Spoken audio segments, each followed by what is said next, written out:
Hey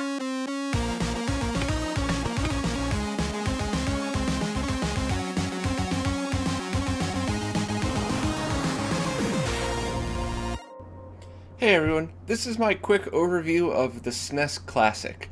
Now, there were a million unboxing videos and demos and side-by-side comparisons hanging out there on YouTube, and I just didn't want to do the same thing everybody else was doing.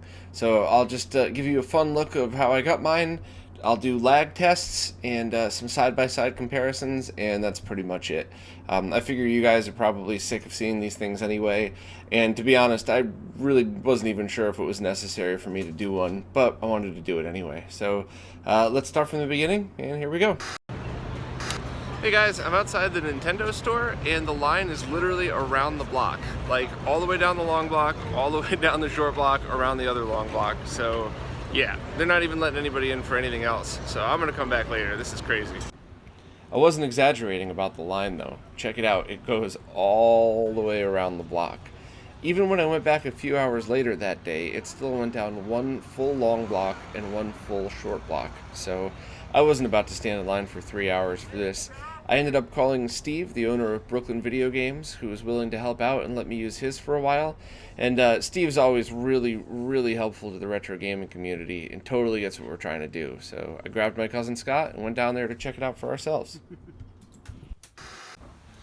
Hey, what's up guys? I came down to Brooklyn Video Games to visit Steve and to check out his SNES Classic because I didn't want to stand in that stupid line. So, as always, Steve's helping us out, gonna let us come and do some tests in it. And, you know, at the very least, it seems like a really neat toy. You know, the power buttons work, the reset buttons will get you back to the main menu. And if nothing else, the Super Nintendo controller looks and feels like it's legit. But I'm not going to bother with unboxing or any of that stuff because there's already a million of those online. But let's hook this thing up and do some lag testing and see how it looks. So this is just using the iPhone's slow motion camera on a tripod. And as you can see, we have the FrameMeister on the left and the SNES Classic on the right. And it's pretty damn close. You know, maybe I didn't line up the frame exactly 100% on both sides, but it's close enough to say that the SNES Classic has got about the same amount of lag as the FrameMeister, maybe a hair more.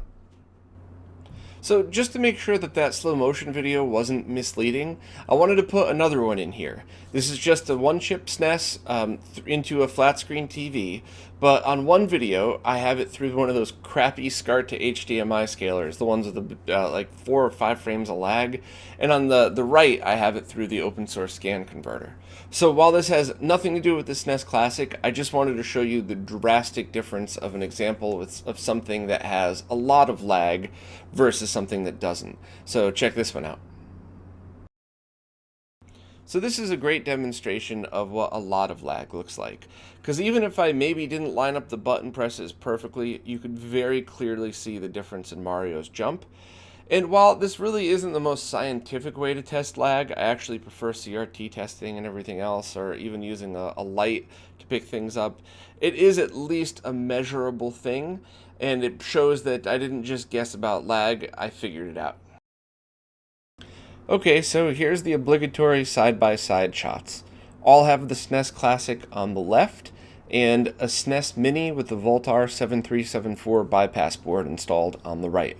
So the first thing that I notice is it's got that weird pattern in solid colors, just like the NES Classic had. But it's not too terrible, and at the very least the image is sharp. It's not blurry and weird. Next is the Zelda picture, which, yeah, I'm sorry that they don't exactly match up. I didn't have time to play through to get the shield when I was at Steve's shop. But at least I'll have it zoomed in so you could see Link himself, and just maybe look at the head and not the shield. So overall, there is a difference. It is a little bit bright and washed out as opposed to the proper brightness that it should be. But I guess I don't really think I would notice unless it was side by side. But now let me show you side-by-side videos, and I won't play too many of these. I'll just enough to give you a basic idea of the differences.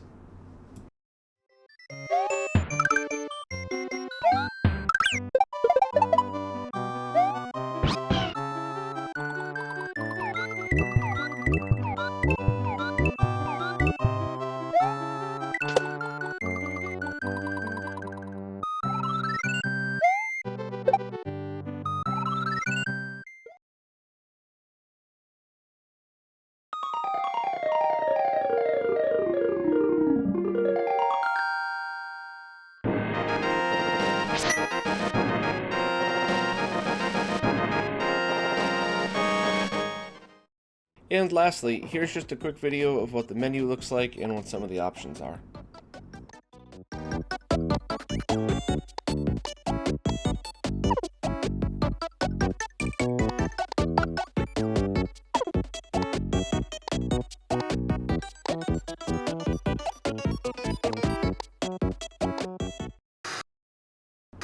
So my conclusion on the SNES Classic all depends on who's using it. If you're just somebody that happens to like the games that are included on there and doesn't already have any existing hardware, it seems like a perfectly good way to play those games.